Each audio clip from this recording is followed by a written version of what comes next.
Yo, we out here in Costa Rica, baby. We got the whole gang, the Identity Gang, and the Mylz Incorporated Gang. To my left, we got two individuals. On the far left, you might recognize him from our second episode. He goes by the name of Mylz, aka Mylz in the Cut. You already know. We got some of his fresh product line on the screen right here. Hope you can check them out. The range is growing. We'll get into it as to what each product is as the episode goes. And to my direct left, we got the 17-year-old phenom, Mr. Teep. Yo. So, let's jump in right away.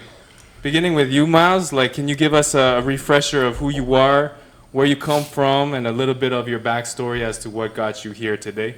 So I've been a barber for 10 years now, and pretty much my main focus for those 10 years were just cutting hair.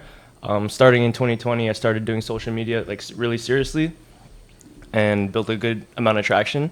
And now 2024, I started my product brand. In 2025, we're just going to go way harder. I got Teep as my business partner, and we're going to go crazy. You were telling us earlier that you started making videos in grade 6, right? Like you got suspended in grade 6 for making videos in class. Even earlier sometimes too, but not seriously, but online YouTube, definitely grade 6. Damn. So he definitely put his reps in. Yeah. And as we learned from the last time we interviewed him, putting your reps in is key to gaining where he is at now. Because I think you're being a little humble. Can you tell them how many followers you have across every platform? I got around 1.6 mil across everything together. And just since 2020, started with the TikTok, and then You can bring the mic right in front of you and see how it's to the there you go. And then so TikTok started since 2020, and then Instagram more 2022, 2021. That one's at 144K, and then TikTok is at 1.5 mil. Damn. And what would you say is your primary social media outlet right now? Definitely TikTok. TikTok. All my content gets repurposed on Instagram, TikTok, and YouTube right now. But definitely the TikTok gets the most traction all around. Yeah. Did the whole ban? Sorry, go ahead. I was gonna ask the same thing. Did the whole ban affect you? It was only for 12 hours, but it kind of made people check out older videos. So there was this trend going around where people were just posting their old videos. So I got to post some of my old viral ones, and it went re-viral again. So it's pretty sick because it kind of gave people a reminiscing point for even just a barber, right? Yeah. But I didn't really. It probably would affect it. It's 70% of my US followers. Yeah. But it was only 12 hours, so I couldn't really see a big difference at the time. Right. And what's the plan if it does? Being a Canadian, right? You're a Canadian barber from Mississauga, right? Who's, like you said, has 70% of your audience is from, or your business, right? Mm-hmm. The buyers are from the U.S. market. Right. So what would you do if it gets banned? What's the plan? Obviously still post on anything I can, like Instagram and YouTube, focus on. And we were kind of talking if we would have maybe done Snapchat or something. Right. Just because he believes he knows the inside in and outs of that. Yeah. But just mostly just keep consistent. I've been posting even before I had followers, so it's not going to affect my mindset when it comes to posting. Right. Even if I had red note, eh? I downloaded it, but it's kind of crazy because it shows your IP if you're a creator, and I'm not really about that. Yeah. You can't use a VPN or anything like that. You probably can, but I don't know. I don't trust that. I don't understand why people don't use VPNs on TikTok. Why can't they just use a VPN and act as if they're Canadian or Chinese? Or to your point, you can't get monetized in Canada, right? Yeah. As a TikTok creator, why not set a VPN in the US and get paid for it? I mean, with the U.S. registering to get monetized, you need specific information like United States-based ID and also tax ID as well. So it's a little more complicated than that. But even if TikTok does get banned, it's not a big deal because there's going to be another platform that takes advantage of the users coming in from TikTok. Right. Whether it turns out to be Instagram or Rednote, Lemonade, any of these new apps, we kind of saw it early on. A lot of people don't like Zuckerberg. They don't like Instagram and the whole concept of it. So there was a whole trend going on where they'd rather sell their DNA to the Chinese government than scroll on Instagram for even a single reel. So there's definitely a lot of hate around Instagram. I don't know why that's established, but it is there. So I feel like another app would come and take over. Definitely Rednote was growing at a huge pace. and they could kind of just rebrand themselves to be more open towards the United States audience compared to how they are right now. Word. Yo, I want to take it back to Mylz, because I want to dive a little bit deeper into your come up. We talked about it in the last podcast. You're like a young OG. You've been doing it for so long that like you put your reps in, and it's been much more. It's been a decade, since you've been at this game in terms of content creation and even in terms of barbering. Throughout that journey, you must have learned so much. But what jumps out as like the biggest thing you've learned, whether that could be through a failure or what you found to be the recipe for success? What personally worked for you? There's definitely anything you do in life, there's definitely structure to it. Like you can't just go in blindly and just do whatever you want. Like even though I was doing things kind of blindly, there was still structure, and I just didn't realize. Like that's when even I was talking to you before I worked at Identity, like we're talking about like structures and stuff. There's definitely structures when it comes to video systems. Yeah. Structure. And it's not just it's not just it might work. Like sometimes things do just work, especially with TikTok, like an app like that. But at the end of the day, like there's things that work, and there's a thing like for a reason, right? And right now, like Teep is he's actually like really good at getting systems. Like when it comes to videos, like he knows the like ins and outs of how to get a hook, and then the content in between, and then the call to action at the end. And it definitely is like I was like doing it without knowing, but he definitely like opened my eyes on like how serious like you could do it and like be intentional on purpose, and like it'll always pretty much work. Okay, so structure is one of the biggest lessons that you learned. Anything, like even cutting hair. Where do you feel like you practicing. learned that from? And also, do you feel like you've mastered systems? Definitely not mastered yet, but I do use it without thinking. Right. But and you value them because systems, like I remind myself all the time like how important systems are. Like, and you were saying you don't rise to the level of your success, you fall to the you don't rise to the level of your dreams, you fall to the level of your systems, something like that, right? Yeah. I just kind of want to ask too, for my own I guess for my own curiosity, is like how did you end up meeting? At what point did you meet Teep, and at what point did you start introducing Teep and collaborating? So It's actually an interesting story. Yeah, so I had a pretty tight community before I hit 100K on TikTok, and that was around like, so I started blowing up around September 2020, and then November 2020 is when I hit 100K. Yeah. And that's also when COVID was happening. So pretty much November 20th was when the COVID strike happened, where no one could work.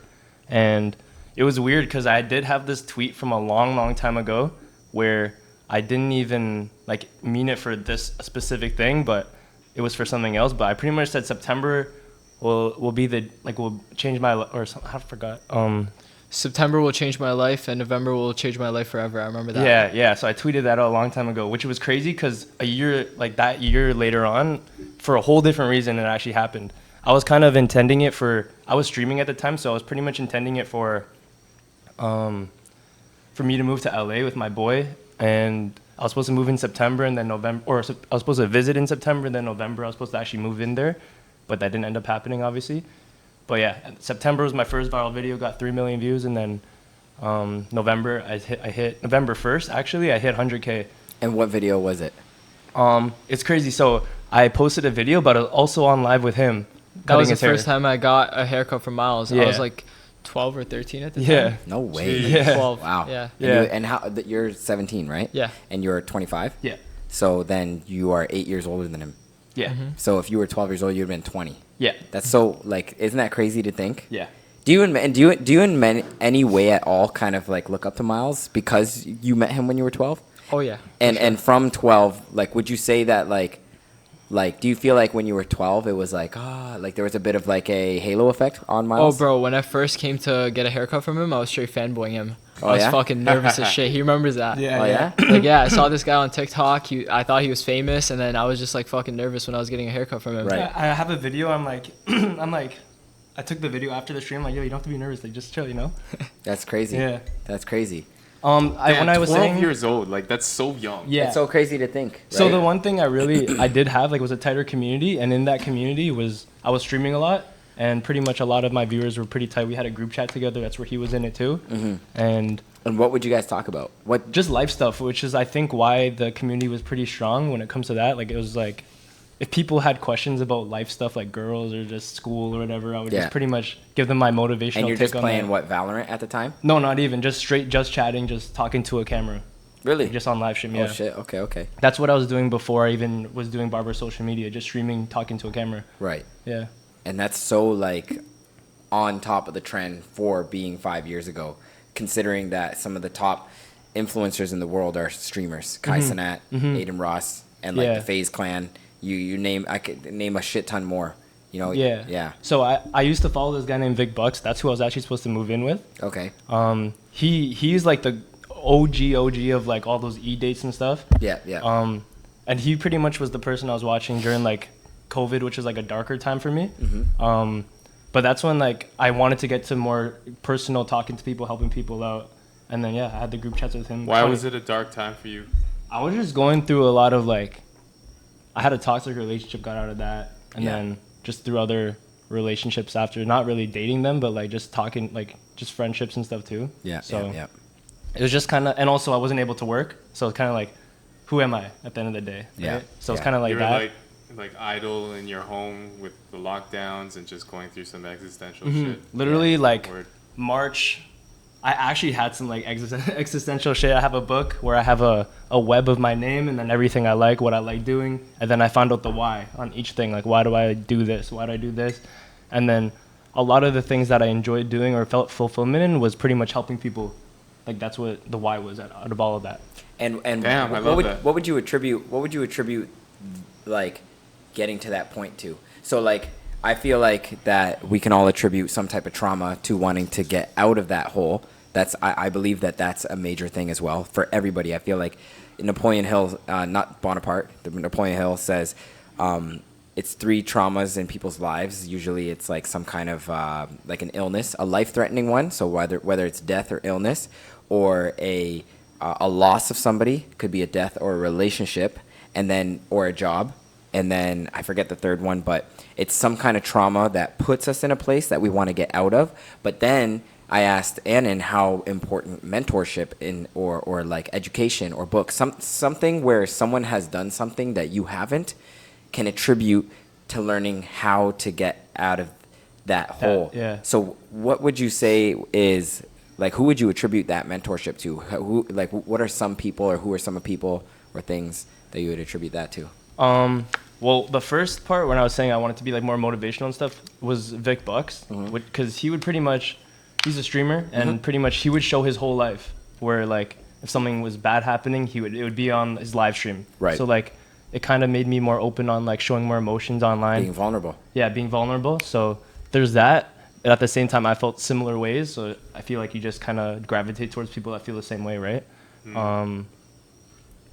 But yeah, I feel like for me mostly though, it was more like I can take advantage of me not being working 24/7, no soccer anymore, right? So I wanted to just be able to like kind of flip my life in a different way. Right. It was kind of more like I was ready to just change my life more than that. And it was something that you were truly genuinely interested in as well, right? Mm-hmm. It's an industry and like, I guess, trend or whatever you want to call it, just like barbering, that where you're like, yo, I like this, I tune into this, I tune into many people who do this, Mm-hmm. like I want to do it as well. Yeah, and especially that I've been doing it since I was younger. It's like I don't have a job pretty much. Yeah. I get to actually do this and go full time for once. Right. And, Right. and since you were young, like being an influencer or a content creator was like something that you were passionate about. Mm-hmm. Okay, cool. And like even if I get to stream and just help one person, that's better than me doing nothing with my life. Right. At the time. Word, yo, I love that exercise that you did where you mapped out everything that brings you fulfillment, that interests you, and trying to identify your why for each one to ultimately come to the conclusion that your why is to help people ultimately. And I'm sure that drives you, when you're tired. Yo, shout out to Mylz, by the way, because this guy caught some nasty ass Costa Rican bug 2 Dying days out ago. here. This guy been fevering. This guy been cold sweating, and that's why he's in a sweater right now when it's In the like heat. in the heat when it's 30 degrees right now. So shout out to Mylz. Thank you for hopping onto this For call sure. for real. So yeah, that's dope. So then when you were 20 and Teep was 12 years old, that's when you guys met. Teep, take us a bit of who you are. Like, where's your come up? Where are you from? Let me tell you this first before he Yeah, starts. yeah, go for it. So I had that group chat with him. It's so crazy seeing him be a kid, but like at the same time he was like a couple months later he was just onto some shit. Like he would like I remember DM. I think you're talking about a girl or some shit. Like, oh, she didn't get with me or something. Like a long, long time ago. Like when you're 12.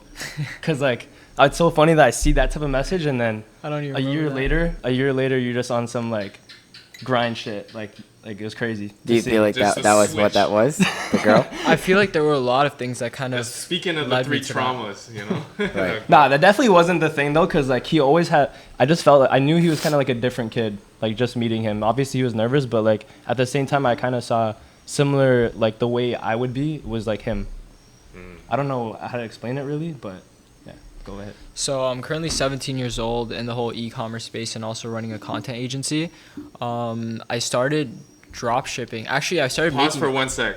17 years old in the e-commerce space, and what else? agency. I run a content He agency. runs a content agency at 17. It's crazy. He's Yeah. been doing it since he was 13. So I started making money online at 13. So I had my own software tool that was basically like a game cheat software tool. I basically learned how to code a little bit, also worked with a few different developers, and I was making decent money at this time, but a lot of it ended up being break even as well. But basically, like how I kind of got started into this whole space was like also during COVID. During my childhood, like I never really experienced being a kid. Like that's one thing I noticed because my parents went through a lot of shit with their business. I wasn't actually born here either, so there was just a lot of different. Where were you born? I was born in India. When did you immigrate? When I was like 7 or 8. Gotcha. But basically, my parents came here to open up a business, and it didn't like some shit went down to a point where they had to close, and they were 100K in debt. And I saw a lot of stress around them. And then all of their income was actually going towards lawyers. So there were years where I didn't get anything for my birthday or didn't have any birthday celebrations. I don't think I've ever actually had an actual birthday celebration. Interesting. Like as long as I can, as far as back I can remember. Right. Even now, like I just choose not to celebrate. I'm usually just alone in my room on my birthdays. do you feel like We're going to change that. for real? Yeah. Do you feel like that you are an existential person? Are you very conscious and like do you try to think about like the whys and things? Do you find yourself you know like thinking? Yeah, Yeah? absolutely. So like cuz me like the way I like as far as I can remember, I feel like I have a very strong memory as a child. I feel like I was very I was like a sponge. You know what I mean? So I also have kind of like a rough upbringing with my parents. My parents got divorced when I was like I don't know like 9 years old or something like that. So I was very like eyes wide open kind of situation. If you don't mind me asking, what kind of business did your parents do? They owned a restaurant. A restaurant. Okay. So would you attribute that part of your life to like on some therapy type shit like to being who you are now? Definitely a part of it because one of the reasons why I started and I was so motivated when I started at 15 years old, especially like that's when I was transitioning over to e-commerce. Like during the start when I was like 13, when I was running that software tool, I didn't understand much. I was kind of just running it for more of like selfish reasons to be able to buy myself things because I didn't understand why Yeah. my parents weren't able to give me these things. But then as I grew older, like I kind of realized it and I learned more about life and how it works. And that's when like my intentions kind of changed from just being able to buy myself shit. And it's actually interesting because at 10 years old, I was selling fidget spinners on the street to be able to buy a pair of boxing gloves. Interesting. Okay. It was like a vendor event called Taste of Danforth. Okay. I used to sell fidget spinners just because I wanted to be able to get a pair of Hayabusa boxing gloves. Like you would just cop a bunch of fidget spinners and take them to the street and sell them to anybody? Yeah, Like you would approach people and ask them. it was like a vendor event. So I had like my own stand for it. At 13. At 10. At 10? Yeah. Jeez. Were your parents involved in any of your business endeavors? Yeah, they helped me out with it for sure when I was like 10 years old. But like, yeah, it was like a small investment that went into like a bulk box of fidget spinners. Okay. And I just wanted to kind of sell that out just so I can buy myself a pair of boxing gloves that my mom refused to get me. Really? Okay. And yeah, I just wanted those very badly. I still have them. But basically like, so like as far as back as I could think, like I've always tried to make money in some way to kind of like buy myself stuff. But like it kind of changed when I hit 15 because then I saw like all of it really like before me, like all the stress my parents were going through. And then also like during this time, I didn't have any friends. I was just kind of isolated. Right. like I was just completely isolated. I was a kid that was just alone. I had friends, but then I ended up getting backstabbed. Like I just have a bad experience with making the wrong friends and being around the wrong Backstabbed in environments. what sense? So I've had friends who've just like straight up, I've told them shit and then they just went around telling everyone. And then also just friends who just talk shit behind my back. So I know, like, from that experience, this has been like my entire childhood. So like, Yeah. I kind of like, I always tried to fit in, but then like at a certain age, I just stopped trying and I was like, okay, it's my time to stand out. Right. That's just who I was. Because you're technically still in high school, no? No, not anymore. You're done. Yeah, basically. But 17, so you finished early because I heard Chris say that. How did you finish early? You just like fast tracked? Yeah, so I did summer school and I also did co-op. Co-op was a big learning experience because I was able to do it under another marketing agency, Right. so I got to learn a lot from that as well. What were your grades like in high school? B's and C, probably like C's and D's, honestly. Yeah. Okay. There's a picture of him like pretty much having a low grade on business, but this guy's running his businesses. Wow. And it was like so this was like when I was 15. So this is when I first got introduced to the whole concept of organic drop shipping. Within 2 months, I did about $15,000 in a month in revenue. And I had a screenshot with like my business grade. I think I had like a 38% at the time. And then right beside that, a 15K month with my online business in class. So I'm trying like I try to put my finger on it, but it's like at what is it that makes someone of your age so fixated on it? Because like there was always business guys, and I feel like their parents did business too, so maybe it did rub off on them. But like those guys that I knew that were business guys in high school were doing the same thing, like buying and flipping Coke cans and candies and freezies and stuff like that in the back of their trunks. You know what I mean? And then you look at them now, and they're like they own a car dealership or something. It It's just goes like, to show the access that the kids have now with the internet and with e-commerce. But your parents had business and the internet on top of that. I would just wonder, like, what other key factors you might think that it is. So what really motivated me was just like going back to just my childhood. Yeah. I kind of found myself always being disrespected and looked down upon. Oh, and that okay. was one of the motives I had. I wanted to be someone who was looked up at and also respected. And when I Right. started making a little bit of money, I found that to come with it. Yeah. And then also on top of that, one of my big motives when I was first getting started off was being able to pay my parents' debt off. Yeah. At 15, I was worrying about fucking being able to pay 100K off in debt. I used to literally visualize myself doing that. That's all I wanted to do, and that's Are we what. anywhere close to doing that? It's already been paid off because he had a court case. Yeah. But even like because like it even the court case, it didn't end well. Mm-hmm. Like as expected at least.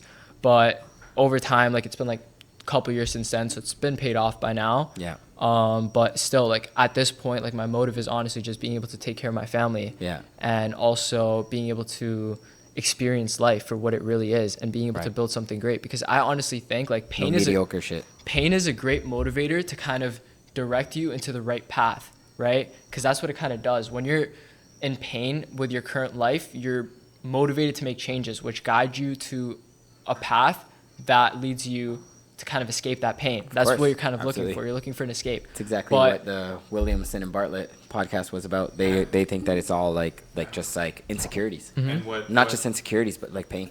and what Yi talks about all the time. And like, yo, Love. that's we talked about this just the other night, but like the three attributes that are found within hyperly successful people is one, that crippling sense of wanting to prove yourself, the crippling sense of having that chip on your shoulder, the immense confidence in yourself, and also what's the third one? Like Relentless work ethic. Those are the three things. You want to never feeling like you're good enough. Feeling like you're so good that you could get the job done, and then like Relentless at work ethic. So then, okay, so we I'm not sure. You know what No, the those are the greatest three things. motivator out of all is? People call it pain. People call it like materialism and wanting things and just desire. But I think the greatest motivator is Pussy. I'm just kidding. It's obsession. If Yeah. you can get obsessed to something, Yeah. to what you're doing, you don't have to worry about discipline. You don't have to worry about motivation, because when you're truly obsessed with something deep down where it becomes a part of you, where it becomes your life, Yeah. that pushes you more than anything. Yeah. That fuels you to a point where you can go through those sleepless nights and still fucking perform. What course. makes Like you a- obsessed with content agency and with e-commerce? Bro, it's the whole aspect of growth. I think everyone to a point was meant to find a fucking meant to find a purpose and become obsessed with it. That's like the whole purpose of life and the way I see it. Some people might not. That's the thing. Some people just might not never have the opportunity, or like they just don't have it in them, right? It could be nature, it could be nurture. I think that's the answer to both things. sure. Sometimes it could be genetically predisposed. Like genetically, you have the hustle gene. For sure. Some people might have the lazy gene, but then other people could be nurtured into the hustle and obsession because of their family or because of some pain. Whereas some people might have no family or introduction to it and never have pain. And just have everything they need and not want to hustle. Word. Right? From what I hear from his story is he went through a series of events in his life that put him in a place where he had to grow up very quickly at a young age, and somehow managed to inherit the sense of responsibility to take on his family's troubles onto his own shoulders, and then work relentlessly and saw a pathway as to how he could achieve that. 100%. And that pathway was through e-commerce, etc. And let me So- tell you something, being 17, you have a lot more pain coming. For sure, I'm ready for You it. have a for lot real. more. I'm fucking shit. ready No, for but you like got a lot more something- life coming. Just getting to know this guy in the past week, he just has like a strong sense of like what's important in life, and I think That's it's really good. because Yeah. I think it's because he also consumes a lot of knowledge, a lot of wisdom. He's not just Yeah, like you're like reading. And reading For real. specifically like marketing and business. Yeah. Honestly, I Educating read more yourself. about philosophy than I read about business. That's sick. That's So, dope. yo, what are some of the biggest lessons in philosophy that you learned that guide your life and decision making? I think it's honestly just delusion. Like one of the greatest things I've learned from studying conquerors like Alexander the Great, Napoleon Bonaparte, Julius Caesar, they all had a certain level of delusion where they Yeah, didn't I agree with you. see failure as an option. They had that mindset where if they set their minds to achieving something, they achieved it. Failure was not an option. Fear was non-existent.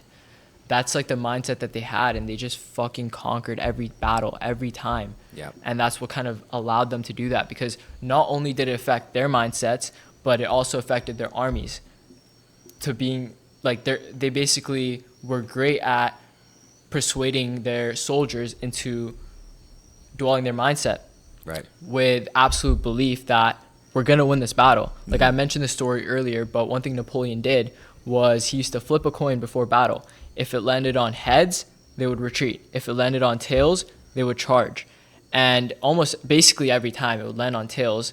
And his army basically believed that it was a sign from God, that they were meant to win that battle, which is why they had absolute confidence and they were ready for it. They had zero doubt that that battle would be won. And eventually when he died, they found out that that coin, both of the sides were just tails. But the whole idea of just belief. This guy was pulling a 21 Savage Yeah. on his army like he did Aiden. He had the fake dice. I Yo, feel like facts though, it's just that goes back to laws of attraction, right? 100%. It's and a Steve Jobs quote, it's those who are crazy enough to believe that they can do it are the ones that do achieve it, you know? That's definitely also something I got really into like during COVID. Like The law of attraction. Yeah. Now, the law of attraction is a secondary law. The law of vibration is a true universal law. Everything is vibration, and you just have to align your vibration with that which you want, and you can't help but have it. Albert Einstein. So once you realize that everything operates off of a specific vibration frequency, all you have to do is align yourself with that frequency. Right. And that happens through belief. Law of attraction is basically just wanting something and it's kind of like praying for it to happen.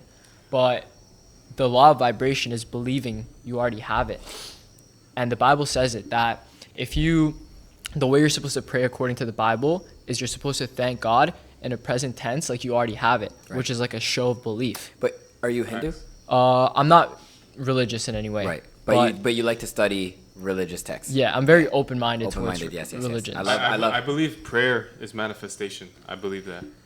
It's interesting because I have a lot to touch base on a few different topics. Because like Tony Robbins, he just says manifestation is simply just thinking about something so conscious that it becomes your subconscious, right? So imagine it's not even just about thinking about it. It's like it's the obsession. When you're obsessively manifesting things, it's not like, oh, I'm gonna think about something and orange juice is gonna suddenly appear in front of me. No, absolutely it's agree just it's every single day you're thinking about success, right? Success. Both of those, right? Then you're subconsciously going to attract those things. Just like it's why like when you suddenly want to get a certain car and you're looking it up on Auto Trader and doing research, those cars were always there. You see it pop up more now. Yeah, but it's only because it was always there. You just now are recognizing it, right? Just like opportunities are always there, right? It's just it's like because there are these laws and there are these like metaphysical concepts, right? But the reality is like these cars are around, success is around, money is to be made. Now you're just resonating with that, and your obsession is putting you in the path of recognizing the things that are there. You get what I mean? When you're blind to it, you can't see it. Yeah, it's kind of like when you bought a Nissan 370, you probably saw Nissan 370s all the time. Yeah. Prior to driving a 370, I probably didn't see it at all, ever, because I wasn't even looking. Right? It's like there's an exercise where it's like, okay, I want you guys to. I think I did this on a podcast, right? I think you did that with us. Yes. Yeah. Facts, You get what I mean? Yeah. So it's like you close your eyes. Like right now, I want you to close your eyes. Okay, all you guys. When you open up your eyes, I want you to look for things that are yellow. Okay, anything that can be yellow. All right. Okay, now close your eyes. Name some things that were yellow. The juice. The cat. And the candle, yeah. Okay, was that anything? Was there anything else kind of like a yellow? Were you making other things yellow maybe? Were you even might make your orange yellow? Or maybe even in the table? 50% of Sean. I was thinking about the chairs. The chairs, right? They Yeah. are not even yellow. They're brown, right? But you were still trying to make the brown yellow, Yeah. right? Now, I want you to close your eyes. Now, what in the room was red? Close your eyes. Keep your eyes closed. What in the room was red? The light box. One of them. You can't even see it. I'll only say my mic because I know. Okay, you see what I mean? Yeah. But you weren't looking for it. You can Yeah. open up your eyes now. The point is, red was still in the room. Yeah, Do you get what I'm saying? And that's what like manifestation and law of attraction is. Just filtering stuff too. Yeah. for sure. Exactly. One thing I do believe in is the law of action. Action wins. Bold yes, action yes. wins. I feel like action is the missing piece that when people try to apply the law of attraction that they're missing. It's like the key to it. I feel like the law of attraction and everything else is like kind of like you do get guided in some way, shape, or form. Right. And there is an external power that does help you get to the level that you want to get to. But I feel like there is a test. Every testimony requires a trial. And I feel like that's a part of it that a lot of people end up failing, which is why they don't get what they want. There's a saying, there's no destiny or fate can circumvent or hinder the resolve of the firm resolve of a determined soul. I think I butchered that. I got One more you. time. Say it again. Yeah, say it again. There's no destiny, no fate, no circumstance that can hinder the resolve of a determined soul. Okay. Let me read it out, actually. I get what you No, mean. no. It doesn't matter. Try it doesn't, one more time. Say it. It doesn't matter what gets in your way. If somebody's determined, he's gonna fucking do Say it it. one more Exactly. time. You got it. That's the one thing I noticed about him too. He kind of got on like a side of social media where he got that mindset too, right? Algorithm. True. You're in Yeah, the so success. he got a proper algorithm where, he's kind of But you know what- filtering himself. You know what that tells me though? Because what the algorithm does, it works based on your deepest, darkest ids. And I don't know if you know what I mean by ids. It's a Freudian thing. Ids is like the ego, the super ego, and the id. Yeah, the id is like your animalistic instincts. It's your dopamine hits. So like, what really fuels you? Are you giving in to every single temptation? So like, the social media algorithm feeds off of that. So if you get caught in a loop in an algorithm where it's very motivational and reinforcing of your ability to build up your self-improvement game, then it's a sign of your strong sense of control in terms of your maturity and in terms of your desire for self-development. So I believe that. Would you guys agree with that? Yeah, absolutely. And not just that for him, like he's definitely full action. Like he didn't just watch videos, he got mentors, he paid mentors, He right? applied. I've honestly never really actually watched out a full course. Like I just fucking did shit. It's like you can't learn how to drive by watching driving school videos that they make you watch. You Facts. have to actually get into the car. You have to learn how to turn on the car. So honestly, that's so consistent and on point with everything that Annan not even what he talks about, but who Annan is and what he attributes to getting to where he is now is just bang, bang, bang, bang, bang, act. and then make mistakes, and then learn through those mistakes, fail, and then grow, and then Yeah. boom. Okay, yo, by now, okay, so just to kind of transition this over, but by now, I think me and I hope all of the listeners, I'm sure you too, Sean, like, this guy's 17 and he talks like he's 35, 40 years old. Sometimes, what do you think are your biggest weaknesses? And maybe it might be more fun to ask Mylz first as to what Mylz thinks Teep's biggest weaknesses are. You could roast him. maybe keeping his mind in one place at a time. Sometimes I would feel like, because he is everywhere, and that's obviously because he has a lot on his mind. He's trying to do a lot at the same time. Maybe like just focusing a lot more, because he is focused, but He's got a one lot piece of at a time. ideas. Yeah. 100%. Yeah, Okay. I agree with that. One of my weaknesses is actually staying structured. And just like Mylz said, I have a lot of shit in mind that just comes to me and I'm very passionate about it. So it kind of carries me around. Right. It kind of carries me away. Okay. Vice versa. What are some of Mylz's weaknesses? Yeah. With Mylz, I feel like when it comes to content and everything, he's on track when it comes to that. I feel like the only thing I would say is like, definitely like, I can understand this because he's like a full-time barber, but definitely like more time towards planning his content. I feel like that's one thing that's missing. I feel like everything is kind of done like last second and kind of freestyled. Yeah, for sure. So more structure. 100%, yeah. More time management and prioritization, right? And that's the thing, right? As a barber, it's like you can obviously plan certain haircuts, but like at the same time, that's the money maker at the time, right? Yeah. It's tough, right? Because like how do you plan when you get a good haircut?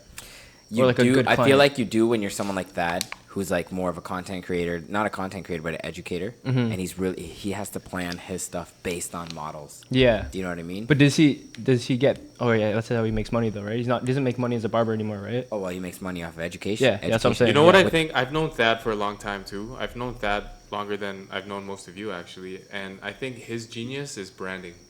He has the taste, the aesthetic, where, and this is a good transition actually, where I want to head the conversation to next. But branding is what he does super well. He really kind of put his name alongside high fashion. He put his name alongside the red carpet. Would you say that that's branding or networking too?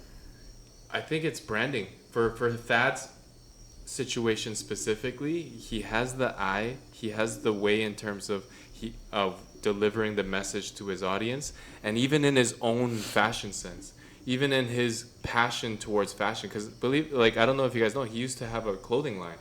He used to have a clothing line that was pretty dope. So he has a very strong passion for fashion. For fashion. So like I think that bleeds into the area of hairdressing and barbering, and he also took a Vidal Sassoon course. Like he soaked in all that European aesthetic, and I think that kind of correlates with this high fashion sense. So it's a very high standard of a look, and when you get to that point, it's very marketable. Brands are willing to work with you. L'Oreal wants to sponsor you. So on that point, one thing that you do very well, Mylz, and I think Teep kind of speaks on that often, is your ability to develop your self-brand, right? So what's some of your thinking and processes when it comes to developing your brand? Definitely be relatable for like the normal person, not like more normal person. Like when it came to The average customer. maybe not as much now just because my prices are so high, but like when it comes to like me talking to a chat or anything, I never ever, just me in general, I'm never trying to like seem like I'm better than anyone. Right. Like that's not who I am. Right. Especially if my whole fulfillment in my head is to help people. It's not really to like boast or try to feel like I'm better than someone. It's just, I want to be able to relate to people. I feel like connections are like the main thing for me. Like that's like when I was in that group chat, it was all like real shit, right? And I would just add though, here's the thing too, like from what I'm realizing now with business, it's so broad. Like branding is so broad, marketing is so broad, right? Like it can mean anything. Marketing means collecting data. That could be marketing, right? And the thing is like, there's Fruit of the Loom is probably making millions. I don't know what their business is worth. I don't know if they're public or anything, but I bet you Fruit of the Loom, a Walmart T-shirt that's worth $20 for like a pack of 5 could be on par with like Supreme or something like that, which is like a hype beast and has done collaborations and has done with, right? Hanes has done collaborations with Michael Jordan. Do you know what I'm saying? So I think like, and this is nothing against that, it's nothing against you. It's like just because you appeal to a certain crowd, like whether it be an upper class person or a lower class person, let's like look at Lamborghini and Honda. I can almost bet you Honda's probably making more money than Lamborghini. 100%. Appealing to the mass, right? There's a And market for anyone. there's a market for anyone, yo, and there's you said it. It's all about finding your market, finding your audience, because some people are good at the mass game. Some Right. people like Sam Walton, he can create a Walmart, and Walmart makes more money than any other retailer in the world. Right. But then that's not going to take away from somebody like Holt Renfrew, who like kind of achieved luxury in mass in terms of democratizing luxury. Right. So it's like it's defining your place in the marketplace, speaking and understanding your consumer and speaking to them directly. And I think that's what Mylz has done, where he understands with his whole, experience with Twitch and streaming and the audience that he's gained through TikTok. He's found that authenticity works. And not only that authenticity aligns with his spirit, with his core values. He wants to be able to be real with his audience, and like that brings him fulfillment because he feels like he can genuinely help them. Yeah. So that I think is a key, where it's like you find your marketing and your brand, but does that align with your spirit and your purpose? And that'll give you enough juice in terms of purpose to keep going when times get tough. So that being said, what would you consider your brand to be, and what is your vision for your brand? The product brand? Just product Oh, my brand, brand? Mylz in general. Like, let's Well, talk right about that. now- Your product is your name. So who is like what is Mylz to you? What is this product to you?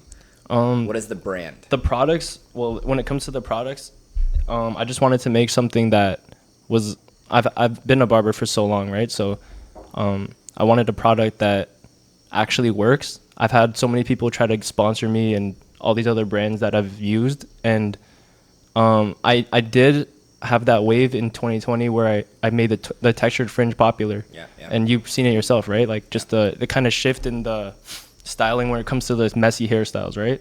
And I just wanted a product that I can make sure it can get that result every single time. And I never wanted to, like, same thing. I wanted to go with my morals. I didn't want to just promote or sell a product that's not for me. But when it comes to my videos now, it is kind of directed more towards my products nowadays. Yeah. Not more than barbering, but like it's always included now. But eventually, you probably want to step away from barbering and get into the product side of things. A little less, yeah. Like Okay. I still do value like the whole thing when it comes to clients and cutting hair, and I get to talk and help people, right? I do like that whole side of being able to help someone, like through the talks, the barber talks, right? Have you thought that far? Actually, come to think of it, personal wise, right? You have a kid on the way. Yeah. Like, yeah. we didn't even say that. Yeah. You're 25 years old. You have a kid on the way. At any moment, like not any moment. How many months? Like till in Like April, 2 or 3 right? more months, yeah. 2 or 3 more months. So, I don't even have you like. What is the thought process now now that you have a daughter coming on the way, right? Mm-hmm. Yep. And with the brand, and have you thought so far in your head in regards to like where you want to go with this? Right before I even knew Javi was pregnant, I had a whole perspective change again with my life, but not really just about like a mental thing. It's more just like appreciating life more. Yeah. So me knowing I have a kid now, it's more like I just want to provide for my family and people, and also appreciate life and not just focus on The hustle culture. Well, like I do want to. I definitely have the hustle culture still, Yeah. but like it's just like I don't know how to explain it. It's more. Be more in the present moment. Yes, And like, it's and more like more enjoy present the little moment. things. Yes, exactly Yeah. that. I do want to enjoy like time with everyone. I Right. definitely appreciate that more. Right. There was a time when I was just grinding the content where it's kind of weird to say it because it's not even with my morals, but it just felt like things were just numbers and people. Yeah. Like I make money, I get followers, it's just numbers. It became soulless, right? Yeah. You want to bring some soul back into Like it. literally even some of my cuts back, like let's say 2 or 3 more years, like sometimes my client wouldn't say anything and I wouldn't even feel away. But like I want to be able to talk to my client and like still feel that way, have a connection, right? Right. But I definitely do appreciate it more now if I get to talk to people. Yo, so between the two of you, like Mylz, obviously you've developed quite a bit of a following. You got millions of followers across all your platforms. And Teep, we didn't really touch on it. I'd like to, but we didn't really touch on it. But you've made a series of successful e-commerce product launches, you know? And the way you've done that is with very effective marketing campaigns, very effective reach in terms of being able to gain awareness on that top of the funnel strategies. So that top of the funnel strategies is where I want to touch on. And nowadays it's like it becomes such a novelty now, but it's all about going viral, right? It's like all the keys of what does it take to go viral. And I feel like the two of you are more or less experts in that field as to what goes viral. What would you say are the keys of going viral? So content is that skill that changed his career and my career. Like it basically is like that new revolution where short form content is like that. It's a new YouTube basically, right? It's basically what YouTube was back in like 2016, 2017. And now you see all these people like Mr. Beast, Logan Paul, Jake Paul. They basically blew up off of long form content. Content has been around for some time and we've seen it create generational wealth in the past and it continues to do so. It's just always evolving. Right now, the current wave is short form content.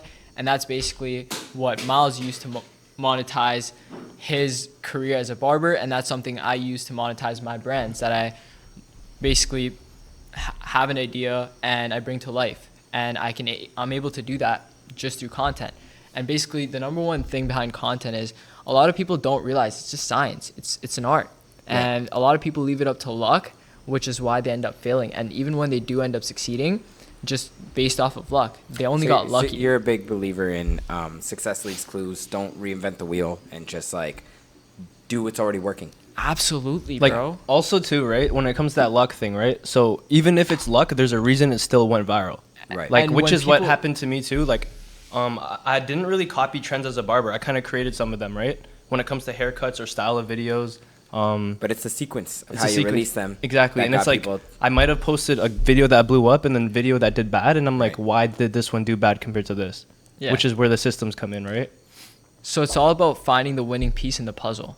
And you can do that by hyper testing. But another thing that I highly recommend anyone do like that wants to get into content, just look at what's already working and just replicate it. Look at other creators within your niche and just replicate their content, because with the way the algorithm works, like it favors that, it allows that. Like my entire creator team is structured based off of that system. That's why our team is basically like, how big is your team? I have 5 in-house creators and I have about 3 remote. I'm working on expanding it at the moment, but basically my entire team is structured in a way where it's like with the clients we take on, it's kind of like a guarantee.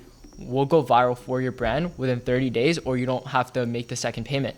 Right. And we just take the base payment, which is not much, which is just to kind of like fund the content that we put out. Let's talk about that for viewers and stuff, because honestly, transparency is what people keeps people want to keep watching too. Is so when it comes to like Mylz have already shared his massive following on all different social medias. Yours is about, you said 1.6, 1.7 million, right? How many views have you? How many insights have reached your channel or others? In total, how many views do you think you've made from all of your content in general, or TikTok specifically? Probably almost 1 billion views, to be honest. At least 600 million. Right, and for you were just saying that you had I think 5 in-house, 4 remote, or 2 remote. Across me and my entire team, we've generated well over 500 million plus views for brands. Right. Okay, so another big question on social media, what I've seen with some people who are out there trying to sell their services to content creators, is their brand, their logo, or their. Sorry, I had a little bit of brownies earlier, so I'm trying to. They would say that likes doesn't equal money, right? So when it comes to 500 million views, when it comes to almost 1 billion views, how have you guys been able to actually monetize your audience? How have you guys been able to monetize them aside from content, and where are you guys at now? I love that, actually. Basically, like one thing I see a lot of people do is they treat their entire video as something that has to convert. But you have to realize like your entire account, your entire page is an ecosystem. That's the same thing with Mylz, right? So the first step to this kind of like to building this ecosystem and turning views into cash is basically getting attention, capturing attention. Right. Once you have attention, most people will follow. So you have to work on kind of giving them a little bit of a dopamine hit. Right. Whether it's off of like, in Mylz's case, hair transformations. They see Right. insane transformations and that gives them like a dopamine rush. So that's what we kind of focus on when we're starting to work with any new clients. We just focus on capturing attention. We just focus on building momentum. So that's So what you've got my attention. Now what? So now I got to get your trust. Okay. I have your attention, but I don't have your trust. Are you just based off of your attention? Are you willing to give a random person money online? Right. Just through your screen, just because they have your attention? I like that. You have to build trust.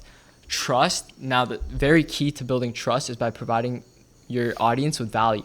Right. So one thing Mylz does is he basically provides them with hair consultations. He provides them with value on improving their hairstyle and boosting their confidence. And what we do is we provide value on how the products we're promoting or any services we're promoting, how they can benefit the other person.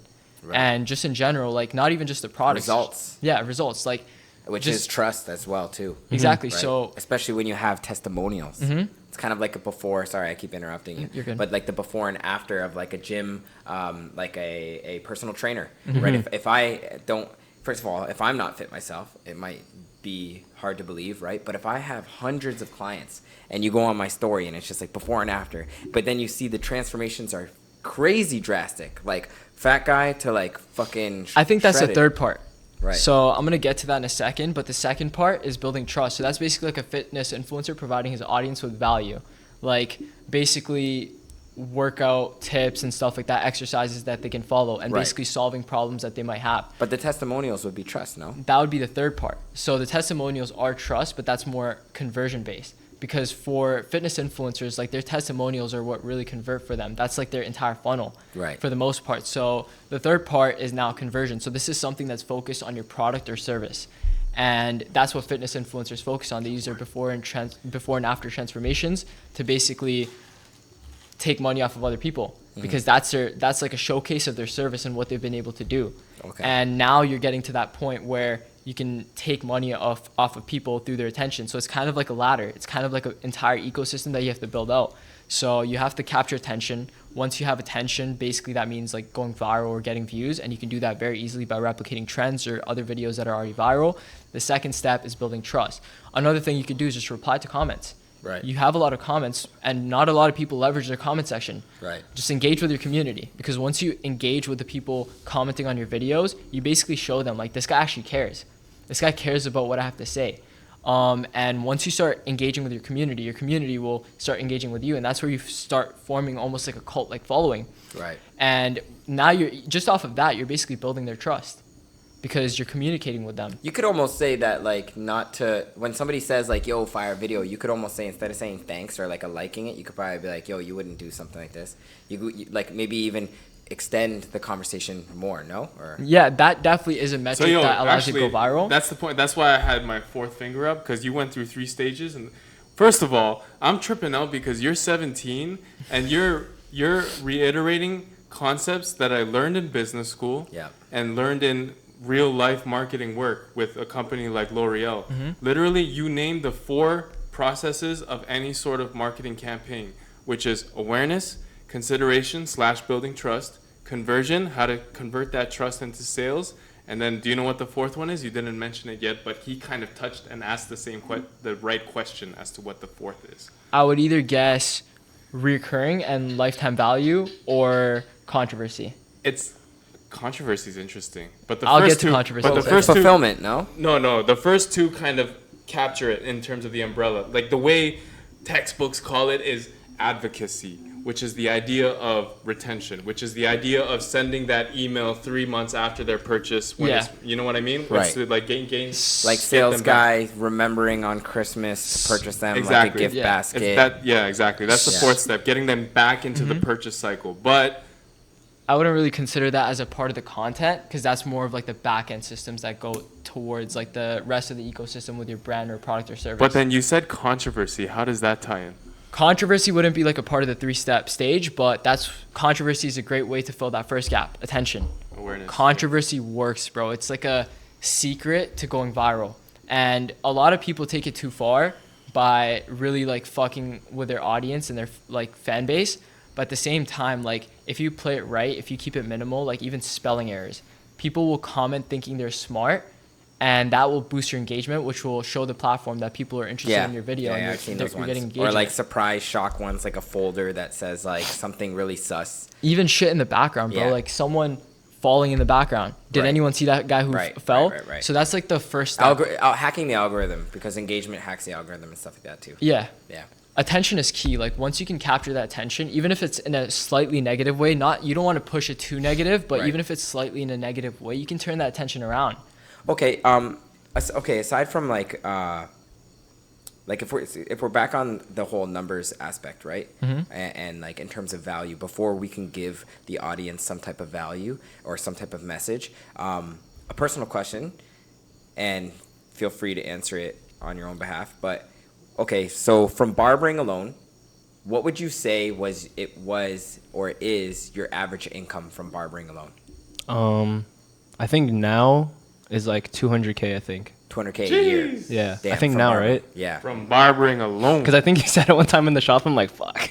Well, it depends, right? Yeah, Like yeah. It fluctuates with barbering. It's Yeah, never if consistent. you're fully booked, because, right, yeah. If it's seasonal. On top of that, it's also like based on the quarter that you're in, the level of like investment. Sometimes I take time off to focus on something else. Yeah. Sometimes I'm going all in for a quarter. Working 6 days a week or 5 days a week for Yeah, when I was whatever. working 6, yeah. Yeah. So it can fluctuate. But so now you have your barber income. What numbers have you seen with your product?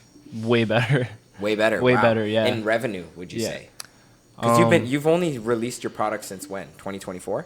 Yeah, 2024 March or February. March. Yeah. And since from March until now, how much revenue have you accumulated from Mylz? Should we say like how much Okay, exactly? so I kind of want to dive deeper into that, because also like one of the main issues, since it's a completely new brand, there's also been a lot of back-end issues with like inventory. That's been like the number one issue and the number one new learning curve that we've had to kind of endure through.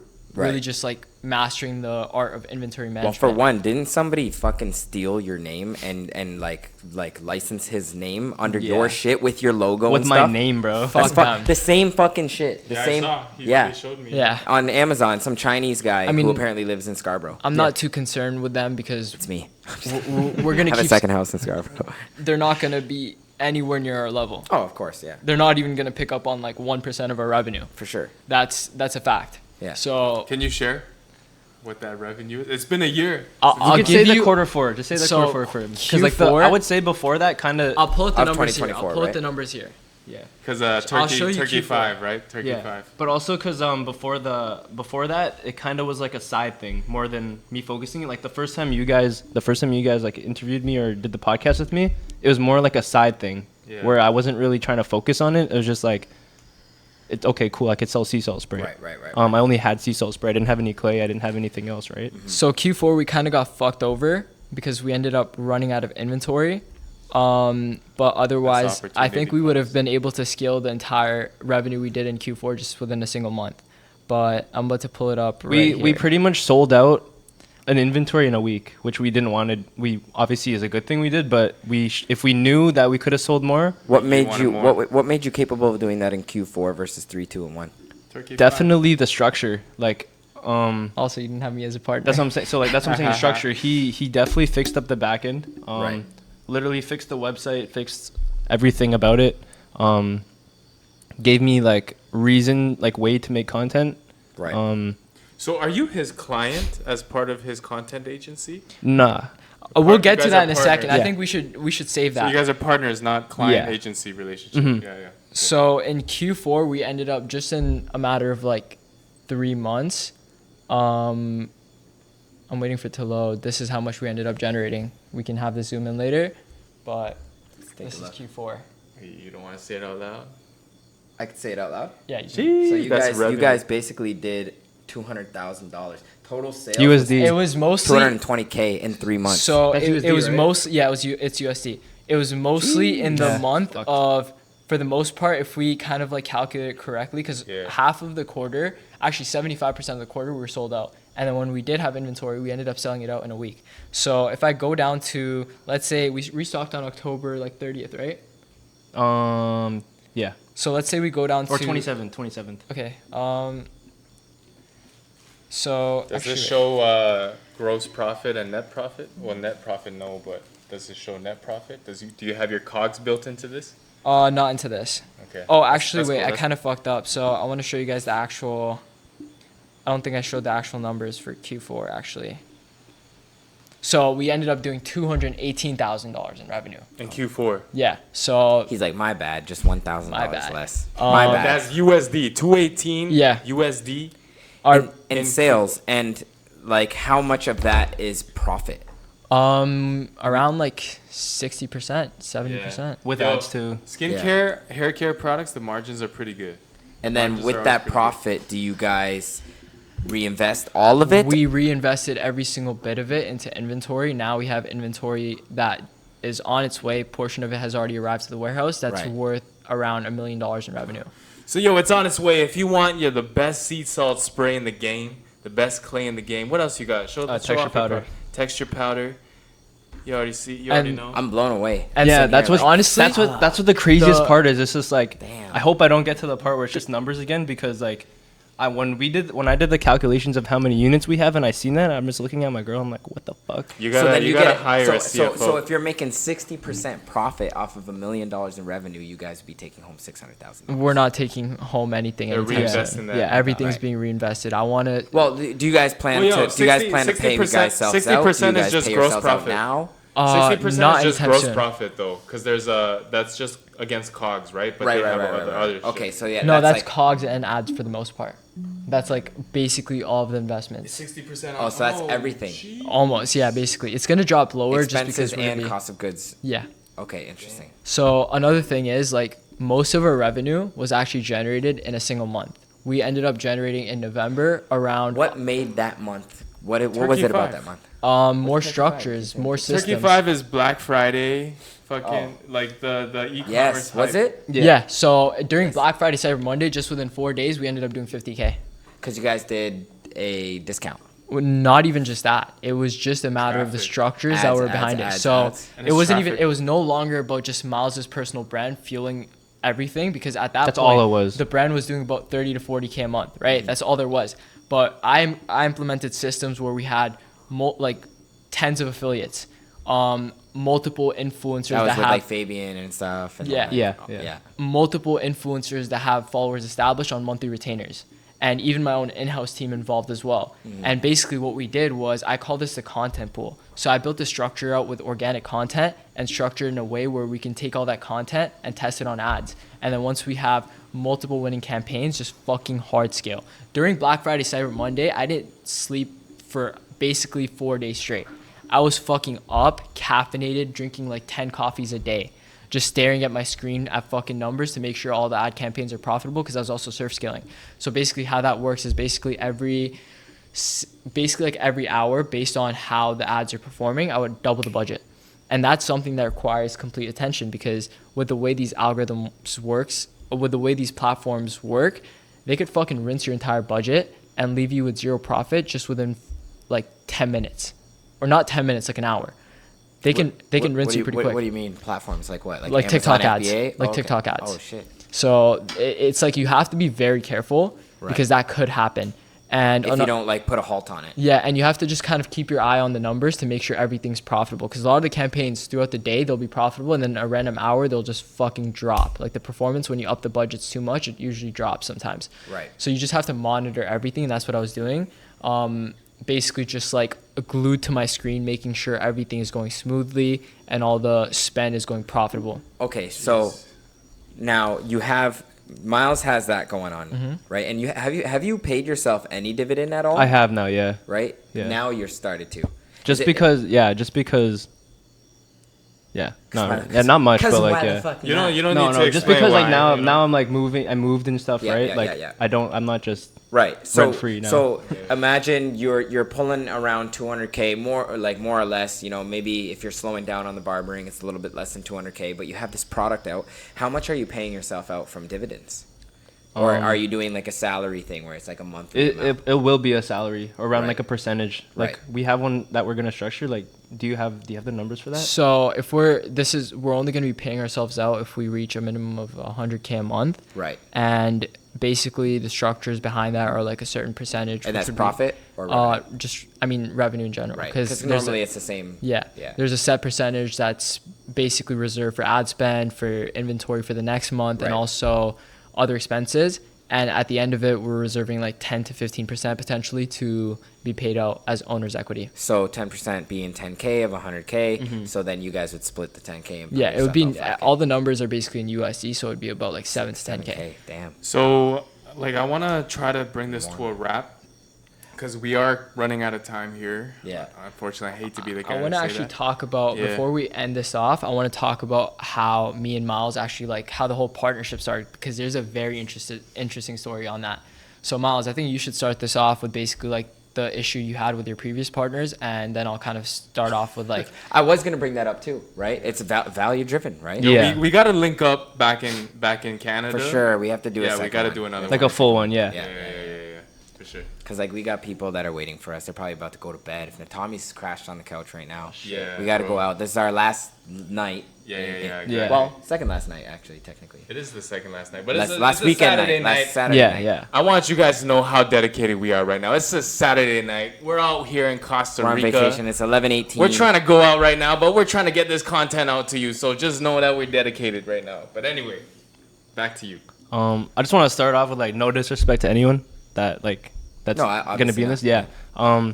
But pretty much I started the brand pretty much like with someone I didn't even really know, and kind of just trusted based off what he said. Didn't even know him like in yeah. person. Yeah. Right. So, pretty much he told me like the thing is like he obviously told me like oh it would be a great idea to start a product. He told me like back in 2021. And I just didn't listen because I thought like he was already just doing his own stuff, so I didn't think he had time. Yeah. But it started off all right. Obviously, when you're new to something, you think anything that's kind of positive is like the sickest thing ever. Yeah. So at the time, I was like, wow, this is like crazy. I'm able to sell a product with my name. But there's levels to it. Yeah. Was level 1. It was now super- you're going to level 2 yeah. or 3, 4, skip into Yeah. that. And pretty much the partner stopped caring about my shit and then didn't do anything to capitalize, stopped responding as much. And it's Yeah. just like I needed to take the full percentage back. I'm like, why am I even I'm the only one doing work. I was the one his job pretty much was to do all the back end stuff and figure out how to sell the product or like just do everything on that side. Yeah. Yeah. Pretty much all he did was make a website. After that, Yeah. I was making the videos, I was talking to manufacturers, I was doing all the product ideas, right? So it was more like I'm like, why am I giving someone a percentage when they're not doing anything? Right.